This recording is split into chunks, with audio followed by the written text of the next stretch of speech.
Conference का जो उन्वान है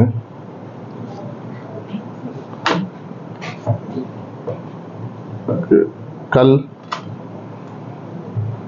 मोजिस वक्फ बोर्ड के साबिक़ा चेयरमैन जनाब मसीहुल्लाह साहब की क़यादत में BRS माइनॉरिटी का एक डेलीगेशन वक्फ बोर्ड ऑफिस पे आके कुछ नुमाइंदगी औक़ाफ़ के इश्यूज़ को लेकर कुछ नुमाइंदगी करके यहाँ पर गया। हम उस क्योंकि कांग्रेस पार्टी, हुकूमत तेलंगाना और ख़ास तौर पर मैं जमहूरियत में और जमहूरी हुकूमत में हम यकीन रखने वाले लोग हैं। हम यकीनन हमारी हुकूमत में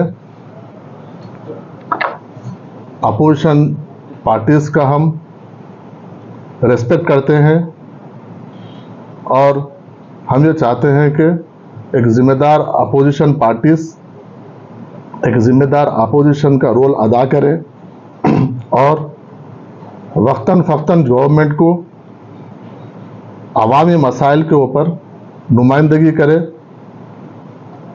तनक़ीद जहाँ पर ज़रूरत है तनक़ीद करे, लेकिन तनक़ीद बराए तामीर होना चाहिए, तनक़ीद ना कि पब्लिसिटी के लिए हो। कल उनका वफ़द आया था यहाँ पर, मेरे से मिला,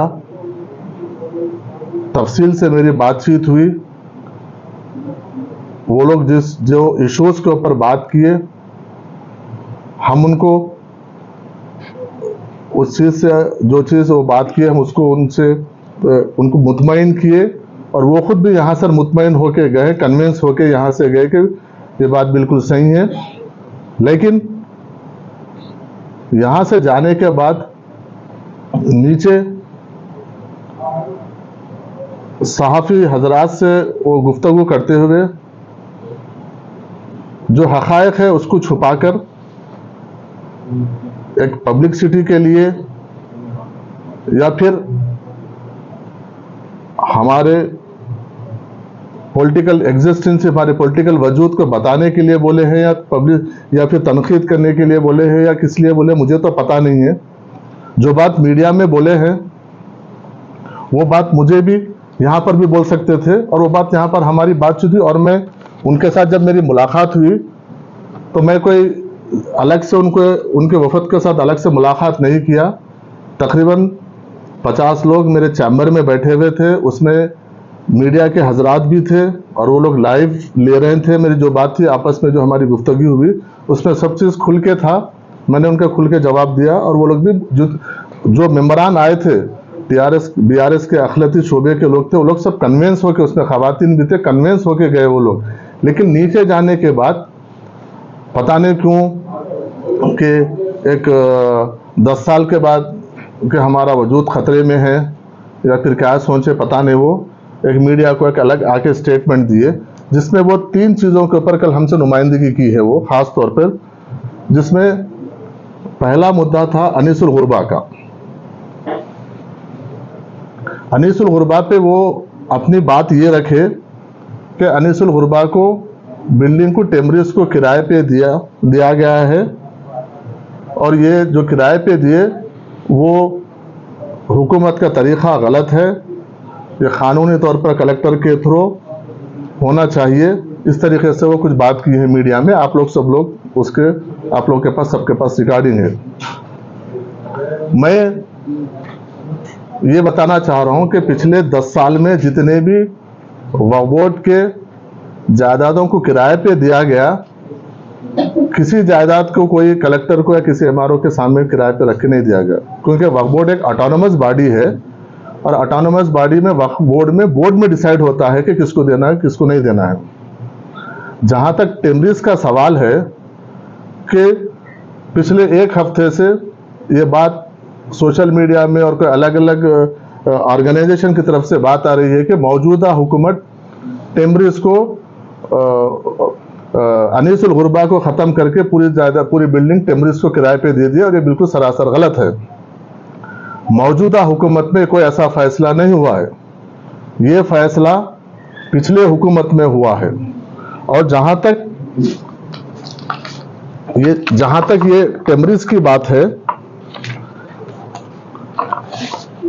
ये टेमरिस को किराए को देने के लिए वक्फ बोर्ड मसीहुल्लाह साहब की सदारत में 27/9/2023 के दिन बोर्ड के मीटिंग में एजेंडा नंबर 56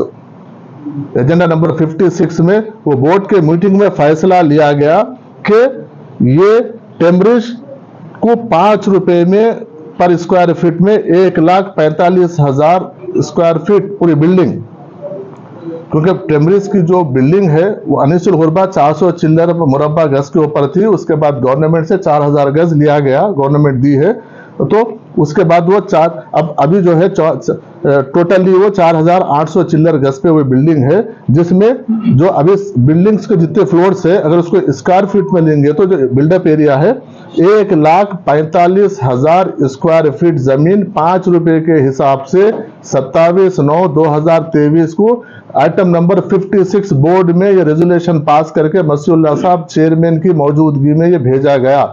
तो इसमें मैं ये पूछना चाहता हूं मसीहुल्लाह साहब के और दूसरे ऑर्गेनाइजेशन से, इसमें मौजूदा वक्फ बोर्ड और मौजूदा हुकूमत में इसका क्या रोल है, आप बता सकते हैं इसमें? क्योंकि हमारी हुकूमत और हमारा बोर्ड आवाम को जवाबदेह है, किसी शख्सियत को जवाबदेह नहीं है। इसलिए मैं आपके मीडिया के जरिए मैं ये बात आवाम तक पहुंचाना चाह रहा हूं, क्योंकि आवाम में जिस तरीके से गलत प्रोपेगेंडा के अनीसुल गुरबा को टेमरिस के हवाले कर दिया गया, मौजूदा हुकूमत कर दी, लेकिन इसमें मौजूदा अब जो प्रेजेंट सिचुएशन है उसमें कोई अनीसुल गुरबा में देने में कोई मौजूदा हुकूमत का कोई रोल नहीं है। ये बाज़ाब्ता वक्फ बोर्ड में पिछले वक्फ बोर्ड के चेयरमैन के सदारत में ये रेजोल्यूशन पास करके 5 रुपए के हिसाब से अनीसुल गुरबा को दिया गया। जहां तक, क्योंकि मैं अनीसुल गुरबा का कल वो आए थे मीडिया में बात किए थे, उसके ऊपर मैं आपको अनीसुल गुरबा का एक छोटा सा बोल रहा हूं, लेकिन अनीसुल गुरबा की मौजूदा मौक़िफ़ और आगे हमारा जो प्लान है इंशाल्लाह हम अगले हफ्ते हम आपके साथ तमाम में मीडिया के जरिए मैं आवाम तक इस बात को पहुंचाऊंगा कि अनीसुल गुरबा की को कैसा हम कायम रख रहे हैं और कुछ और क्या बेहतर हम उसमें कर रहे हैं, उसके ऊपर हम तफसीली अगले हफ्ते हम आपको बात करेंगे।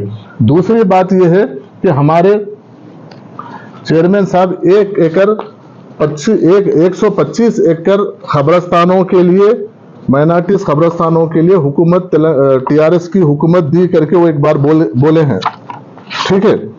और ये कब हुआ है वो बताएं, वो उनका झूठ का ये है, देखिए अंदाजा लगाइए कि वो बोले हैं कि 125 एकड़ गवर्नमेंट एक्वायर करके वक्फ बोर्ड के हवाले कर दी, उसके बाद भी वक्फ बोर्ड अलग अलग कम्युनिटी को अभी तक नहीं अलॉट कर रहा है बोल के वो इल्जाम लगा के गए।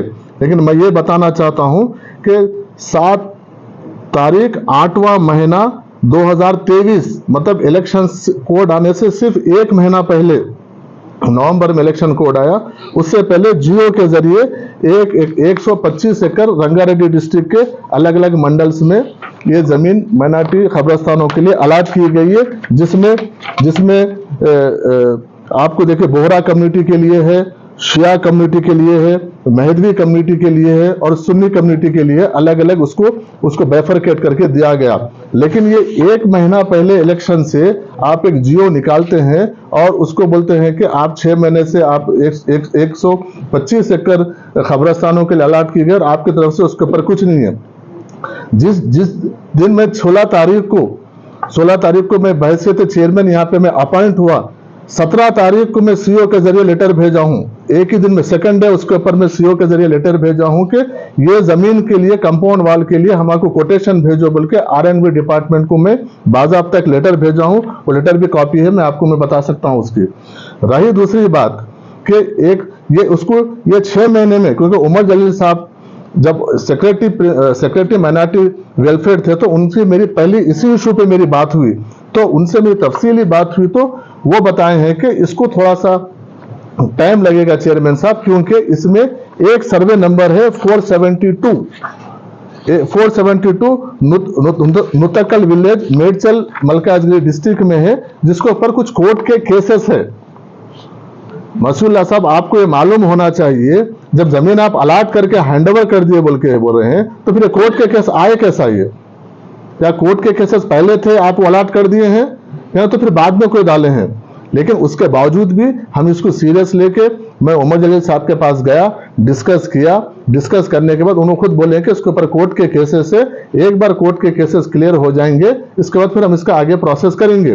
तो इंशाल्लाह मैं बोलना यही चाह रहा हूं कि 125 जो खबरस्तान 125 एकड़ की जो खबरस्तान की जमीन है उसके ऊपर वर्कआउट चल रहा है।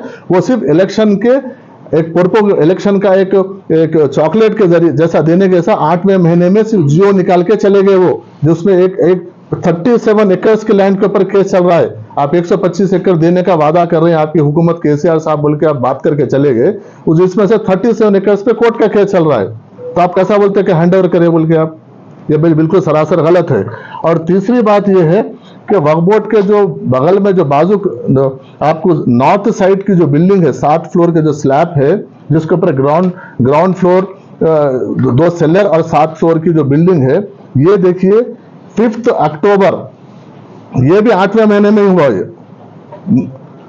5 अक्टूबर 2023 को ये जियो आरटी नंबर 108 में, जिसमें उनको इतना तक नहीं मालूम है, वो चेयरमैन कर चुके थे, 20 करोड़ रुपए बोले, वो 20 नहीं 23 करोड़ रुपए है। वो 23 करोड़ रुपए तेलंगाना हुकूमत की जानिब से एक जियो आया, जियो आरटी आया। जियो आरटी का वैलिडिटी सिर्फ 3 साल की होती है।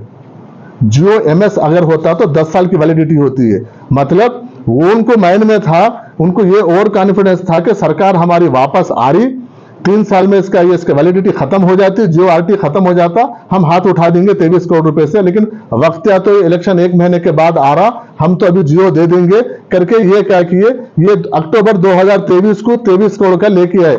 लेकिन और एक भी चीज बता रहा हूं मैं, आप कल आप कल ये दावा करके गए कि अमाउंट रिलीज हो गया, अभी तक काम शुरू नहीं हो रहा। अक्टूबर 5 तारीख को जो 2023 को जो जियो आरटी नंबर 108 आया, उसमें सिर्फ एडमिनिस्ट्रेटिव सैंक्शन है, बजट एलोकेशन नहीं है। सिर्फ एडमिनिस्ट्रेटिव सैंक्शन दी गवर्नमेंट उसके ऊपर बजट आने का है, बजट रिलीज होने का है, उसके ऊपर अभी तक कोई कार्रवाई नहीं हुई। इसलिए मैं आपको यह बोलना चाह रहा था कि बेशक हम भी 10 साल तक अपोजिशन में थे, हम भी हुकूमत से अलग अलग इश्यूज के ऊपर हम नुमाइंदगी किए, लेकिन नुमाइंदगी तनकीद भी हो तो तनकीद बराए तामीर होना चाहिए। क्योंकि मैं कल उनको बोला हूं कि भाई हमारी जो सोच है, हमारी पार्टी की सोच, हमारी हुकूमत की सोच, सबको लेकर चलना। आप जितना हो सकते अक़लियतों के ऊपर, मिली बहबूदी के ऊपर जो भी इश्यूज है आज हमारे नॉलेज में लेके आइए, हम उसको बराबर आपकी एडवाइस को रिस्पेक्ट करेंगे। और मैं मसीहुल्लाह साहब को ये तक बोला हूं उनके वफद के सामने कि पिछली गवर्नमेंट के जो भी अच्छे काम रहेंगे हम उसको आगे बढ़ाएंगे, और जो काम अक़लियतों के कौम के नुकसानदेह रहेंगे हम उसके ऊपर बराबर इंक्वायरी करेंगे, हम उसके ऊपर एक्शन लेंगे, नहीं तो हम उसको बदलने का काम करेंगे। लेकिन जो आप लोग के दौर में जो अच्छे काम है, यकीनन हर अच्छे काम को हम आगे बढ़ाएंगे। लेकिन मैं आपको अभी भी वही बोल रहा हूं कि बीआरएस पार्टी को आप बौखलाहट का शिकार मत होइए, क्योंकि अवाम आपको 10 साल का आपका जो इख्तिदार था उसको देख के आपको रिजेक्ट किया। जो भी है हक़ाइक़ से सामने आइए। मैं आपको कल बात किया हूं, सब चीज में यही बात उनको भी समझाया हूं, तो वो हक़ाइक़ से यहाँ पर तो वो लोग कन्विंस होके, लेकिन मीडिया में जाके कुछ पब्लिसिटी वगैरह के लिए कुछ करने की कोशिश की है। इसलिए मैं आपके जरिए अवाम को बताना चाहता हूं कि ये जो कल जितने भी 3 वादे जो बात की है वो टीआरएस के गवर्नमेंट में हुआ। अनीसुल गुरबा को 5 रुपए से उन्हीं की हुकूमत ने दी 1 लाख, और पूरी की पूरी बिल्डिंग में वक्फ बोर्ड पे रेजोल्यूशन रख के उन्हीं के सदारत में हुआ सो है। 23 करोड़ रुपए का एडमिनिस्ट्रेटिव सैंक्शन दिए खाली, लेकिन उसके ऊपर कोई अमाउंट और बजट रिलीज नहीं हुआ है। उसके साथ साथ 1,125 एकड़ की जो है वो कोर्ट के केसेस चल रहे हैं, वो कोर्ट के केस चलने वाले जमीन मुसलमानों को अलाट करके उसको कोर्ट में डाल के छोड़ दिए। इसलिए ये सच्चाई है, ये सब अवाम को इसको जानने की जरूरत है। और मैं कल उनके वफद को यह भी बोला हूं कि वक्फ बोर्ड आने वाले दिनों में हुकूमत और तेलंगाना हुकूमत और वक्फ बोर्ड किराएदारों को ले लेके और खाबजीन को ले लेके एक मुहिम शुरू कर रहा है। इसमें आप लोग हमारा ताउन कीजिए, हमारा साथ दीजिए, ताकि आपके 10 साल में जो अब लूटम लाटी हुई कम से कम उसका तो कफारा अदा हो गया। इसलिए मैं उनको बोला हूं, और वो लोग भी इस ताल्लुक से वो भी इत्तेफाक किए कि हम भी बराबर इसका हम इसमें हमसे जो भी हो सकता है हम इसमें ताउन करेंगे। बस यही आप लोग के जरिए मैं आवाम को, कौम को, क्योंकि ये एक वाहिद हुकूमत में एक वाहिद इदारा ऐसा है जो जिस नीयत से हम काम कर रहे हैं, एक वाहिद इदारा ऐसा है जिसमें दुनिया में भी पूछे और आखिरत में भी पूछे, वही नीयत से, वही इखलास से हम यहाँ पर काम कर रहे हैं। इंशाल्लाह आप आवाम हमारी ताकत है। आप इस वक्फ बोर्ड को बचाने में, वक्फ बोर्ड की जायदादों को बचाने में, वक्फ बोर्ड को कोई भी चीज करने में आपका ताउन हमारे लिए जरूरी है। हम कोई भी हमसे फलाह बहबूदी के काम होते हैं, वक्फ बोर्ड में कोई भी मसाइल होते हैं, हम आवाम के साथ रुजू होंगे, आवाम के डोमेन में, आवाम के कोर्ट में लेके जाएंगे। आवाम का जो फैसला रहेगा उसके हिसाब से हम वक्फ बोर्ड में आगे काम करेंगे। बहुत बहुत शुक्रिया। क्या आप जानते हैं हर ठंडी दिखने वाली चीज आइसक्रीम नहीं होती। आइसक्रीम और फ्रोजन डेजर्ट में बहुत फर्क होता है। फ्रोजन डेजर्ट को बनाने के लिए वेजिटेबल ऑयल और वनस्पति का इस्तेमाल किया जाता है और आइसक्रीम को बनाने के लिए रियल मिल्क का इस्तेमाल किया जाता है। रियल मिल्क आइसक्रीम मतलब अमूल आइसक्रीम। क्या आप चाहते हैं कि आपके पार्टी और फंक्शन में आपके मेहमान सिर्फ अमूल आइसक्रीम ही खाएं, या आप एक दुकानदार हैं और आप अपने कस्टमर्स को अमूल आइसक्रीम सेल करना चाहते हैं, तो चले आए यूनिड इंटरप्राइजेस, साउथ इंडिया का सबसे बड़ा अमूल आइसक्रीम डिस्ट्रीब्यूटर। 1000 हो या 1 लाख, हम हैं आपकी खिदमत और दावत के लिए हमेशा तैयार। आज ही तशरीफ लाएं यूनिड enterprises, beside lifeline hospital, Chandrayan Gutta, Hyderabad. जर्मनटन super speciality hospital, doctor Mir Jawad Jar Khan, senior experienced orthopaedic surgeon, bone fracture, joint replacement, hip replacement और स्पाइन सर्जरी कामयाबी से अंजाम दे रहे हैं।